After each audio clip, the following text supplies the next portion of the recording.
মোল্লা সাইদি সাহেব নামে এক আল্লাহর গোলামকে পেয়েছিলাম কোটচাঁদপুর কলেজে। আমি যখন ইংলিশের হেড ছিলাম তখন 1972, 73, 74 সালের কথা। সোলাইমানপুর মাদ্রাস মসজিদের বার্ষিক ওয়াজ মাহফিলের প্রধান অতিথি। আমি যাওয়ার সময় টেলিফোন মাইকিং হচ্ছে, মাইকিং শুনলাম।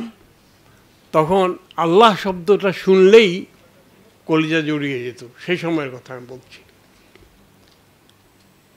ক্লাসে পড়ালাম, প্রিন্সিপালকে বললাম যে আপনার বাকি টিচাররা কি আজকে বাকি ক্লাস নেবে আরও? তো ওখান থেকে দুইজন এসে বলে আমরা নেব না, তুমি একাই পড়াও। আমি ঠিক করলাম 4 ঘন্টা পড়াবো।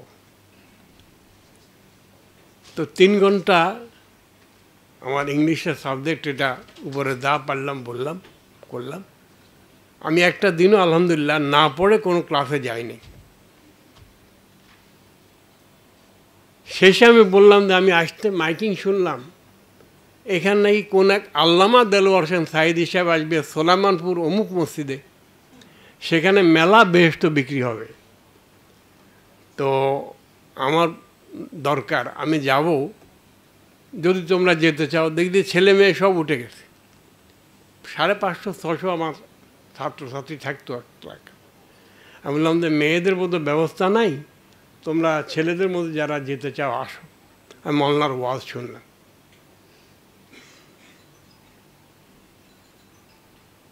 আমি কথাটা এই জন্য বলছি, এটা আমার জিন্দেগির, আমার নিজের জন্য শিক্ষা।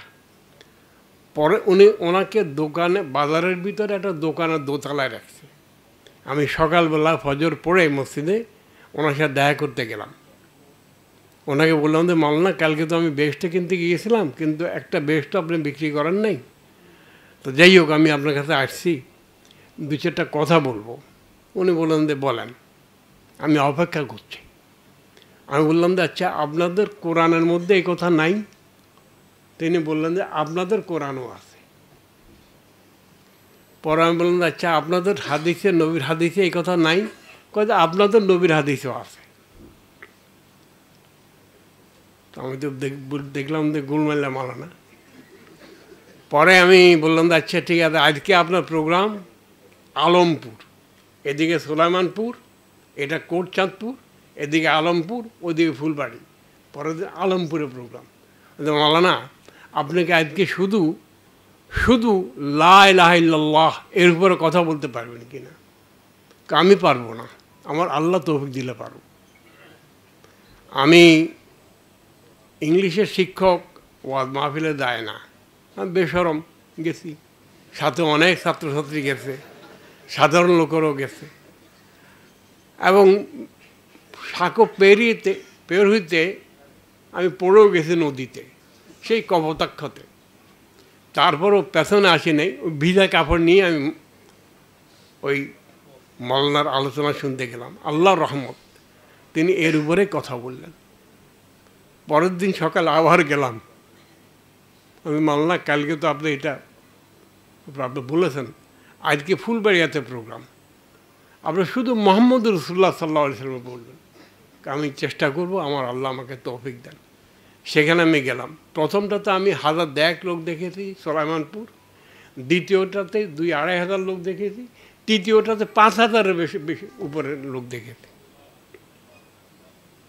কথাটা আমি এই জন্য বললাম যে আল্লাহর এই গোলামের সাথে আমার দেখা তিনি করে দিয়েছেন। আর আমি ছিলাম অভুক্ত, তৃষ্ণার্থ।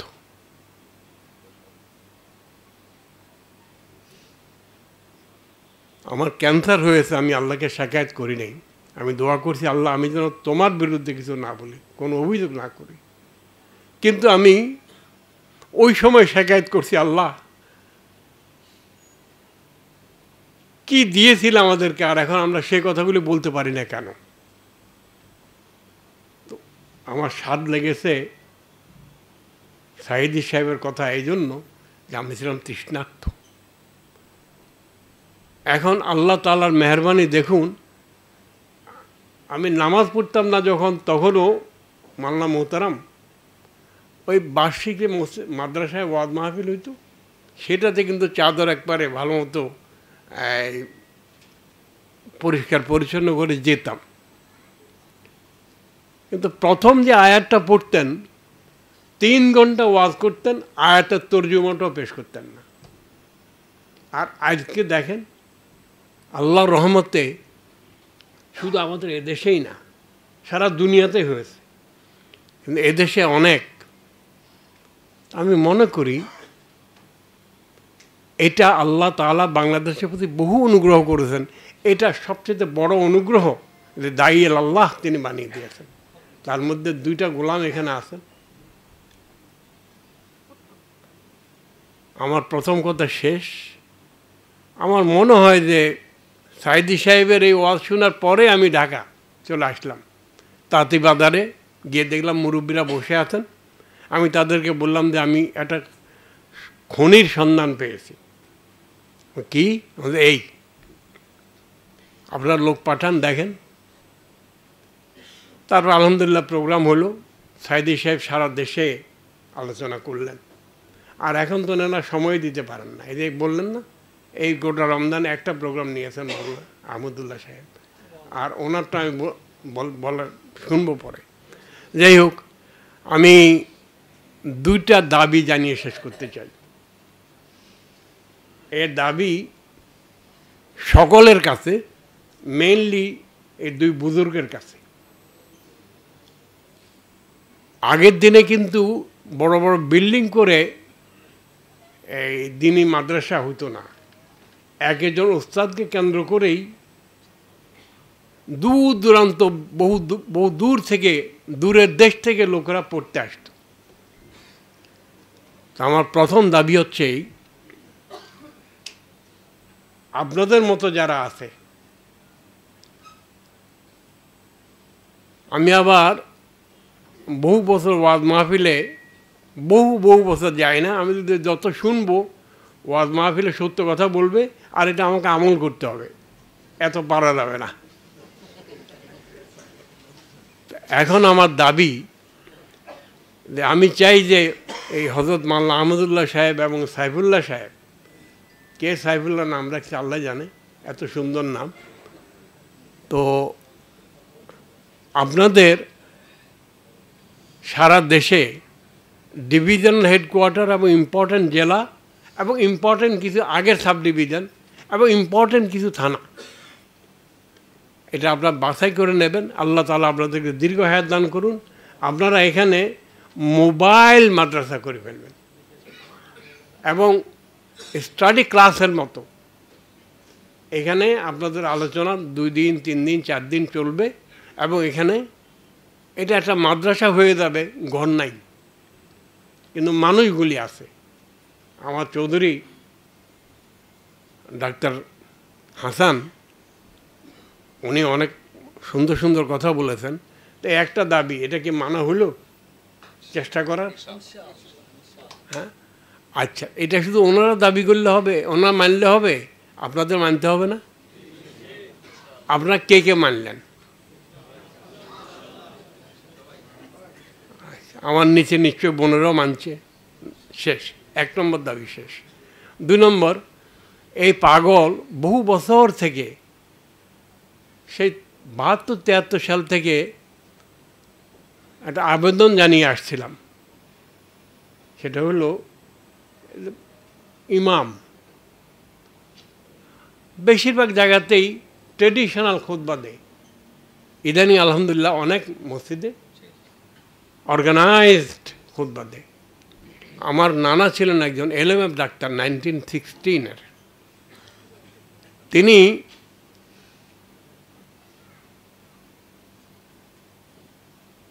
বছরের প্রথম 3 মাস যত রুগী আসুক, চিকিৎসা শেষে তৌহিদের দাওয়াত দিতেন। 4 মাস, প্রথম 4 মাস তৌহিদের দাওয়াত দিতেন, এই অল্প সময়ে। তারপরে 4 মাস রেসালাতের দাওয়াত দিতেন, না সরি 3 মাস রেসালাতের দাওয়াত দিতেন, তারপরে আখেরাতের দাওয়াত দিতেন, আর শেষে কোরআন এবং হাদিস এর দাওয়াত দিতেন, সারা জিন্দেগি করেছেন এটা। আচ্ছা, আপনারা যারা ডাক্তার, 1973-74 সালে এই ঢাকাতেই মেডিকেল কলেজে আল্লাহর এক গোলাম, আপনারা তাই কেউ চিনেন চিনেন না, এখানে আসে, আমি মেডিকেল কলেজে স্পেশাল দাওয়াতি কাজ শুরু করলাম। আমাকে কেউ কেউ বললেন যে আপনি এটার উপর এত জোর দিচ্ছেন কেন? আমি বললাম যে এমন হইতে পারে দেশে আমরা কেউ থাকবো না, কিন্তু এই দেশ দুই শ্রেণীর লোক ছাড়া চলবে না, এক ডাক্তার আর হচ্ছে কৃষিবিদ। ডাক্তারদের যেখানে যায় তারা আলোকবর্তিকা হিসাবে কাজ করবে। আর আমি তখন ওই যে বড় কমিউনিস্ট নেতা ছিলেন হিন্দু, মনি সিং, আমাদের মনি সিং অসুস্থ হয়েছে এবং দাড়িওয়ালা ডাক্তারের কাছে গিয়েছে। ডাক্তার রোগও দেখতেছে এবং তৌহিদের কথা বলতেছে। মনি সিং কি তার হাত কেড়ে নেবে? না, আমি তোমার কাছে চিকিৎসা করব না, এটাই করবে। তো এই ডাক্তাররা তারা আলোকবর্তিকা হিসাবে বাংলাদেশের এক একটা এলাকাকে উজ্জ্বল করবে, আলোকিত করবে। এখন এই ইবনে সিনা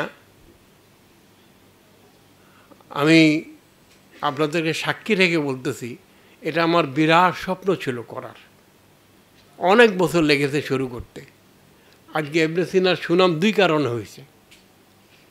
একটা হচ্ছে যে বাপেরা মেয়ে পড়াইতে পাঠায়, এখানে ইজ্জতের একটা নিরাপত্তা আছে। আর আপনার টিচার যারা আছেন তারা আমি শুনেছি ভালো পড়ান। অল্প কয়েকটা প্রাইভেট মেডিকেল কলেজের মধ্যে ইবনে সিনা একটা। কিন্তু বাপের ছেলেকে বা মেয়েকে মেডিকেলে পড়ায় কী জন্য? পাশ করলে পয়সা আয় করতে পারবে ভালো, তো তারা এই কাজটাই তো করে।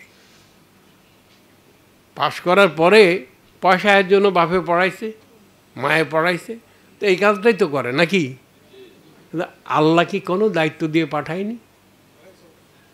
তো সেটা কে করবে? আপনারা আমার কথা বুঝতে পারছেন, আমিও শেষ করতে চাই। আজকে আহমদুল্লাহ সাহেবের প্রোগ্রাম না হলে আমার এখানে আসা হইতো না। আর এখানে না আসলে এই প্রমিসড বয়েজ অ্যান্ড গার্লস,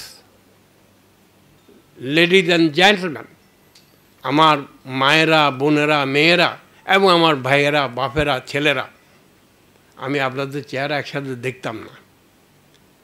আমার এই হয়তো পড়ন্ত বেলায় অথবা আরও অনেক দিন বেঁচে থাকতে হবে, একটা দোয়া করবেন বিছানায় শুয়ে শুয়ে যেন না মরি। আমি এই দাবি করতে চাই, দুনিয়ার জন্য ডাক্তার হবেন না আপনারা, দিনের জন্য ডাক্তার হন, দেশের জন্য ডাক্তার হন, মানুষের জন্য ডাক্তার হন। এবং মানুষ মানুষ মানুষ, মুসলমান নয়, হিন্দু নয়, বৌদ্ধ নয়, খ্রিস্টান নয়, ইহুদি নয়, মানুষ। এবং আপনারা মেহরবানি করে বাংলাদেশের প্রতি ইঞ্চি মাটিকে, প্রতিটি বালু কোনাকে মানুষ হেঁটে যাওয়ার সময় যেন শুনে লা ইলাহা ইল্লাল্লাহ পড়তেছে। কী আওয়াজ কোত্থেকে আসে? মানুষ নেই, ওই বালি থেকে, গাছ থেকে, পালা থেকে, সব জায়গা থেকে যেন আওয়াজ আসে। সেদিনটা আল্লাহ তাআলা আমাদেরকে দেখে যাওয়ার তৌফিক দেন, আর তার উসিলা আপনারা হবেন। আর মাদি মাল্লা হবে এরা, এই যে মাল্লারা। তো তাহলে ক্লাস হবে। মাল্লা সাইদি সাহেবকে আমি বলেছিলাম যে মাল্লা আপনি এটা শুরু করেন, বর্ষাকালে ওয়াজ করা যায় না বাইরে, ঢাকাতে এবং বিভিন্ন জায়গাতে হলে শুরু করেন। কিন্তু এটা দিনের বড় বড় দায়ী যারা, তাদের মাথা আমি ঢুকাতে পারিনি, কারণ আমার তো ক্ষমতা নাই, যোগ্যতা নেই, কথা বলতে পারি না। তো আপনারা মেহরবানি করে আপনাদের বন্ধুকে, কারা কারা বন্ধু, পরিষ্কার মাথাওয়ালা বন্ধু, ওয়াজ সুন্দর করার জন্য মিষ্টি কথা বলে না, হক কথা বলার জন্য কথা বলে, তাদেরকে আপনারা মেহরবানি করে এই ক্লাস অনেক টিচার দরকার আমাদের। সারা দেশ অন্ধকারে ছেয়ে গেছে।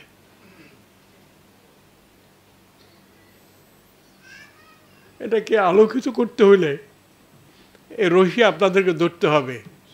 এই নৌকা, নদীতে পানি নেই, টেনে নিয়ে যেতে হবে। যেমন ইস্তাম্বুল জয় করেছিলেন, ওই জাহাজ টেনে নিয়ে গিয়েছিল যেভাবে, সেভাবে আপনারা নেবেন। আর আপনাদেরকে আসলেই টেনে নিয়ে যাবেন কে? আল্লাহ। আমি ইবনে সিনার সকলকে শুকরিয়া জানাই। এই আহমদুল্লাহ সাহেব আর আহমদুল্লাহ সাহেবের রসুল্লাহ সাইফুল্লাহ সাহেব, তাদেরকে দেখলাম। আর এরকম একটা আপনাদেরকে একসাথে দেখার একটা লোভও ছিল, এটাও পূরণ হলো। আমি আমার কথা শেষ করতে চাই।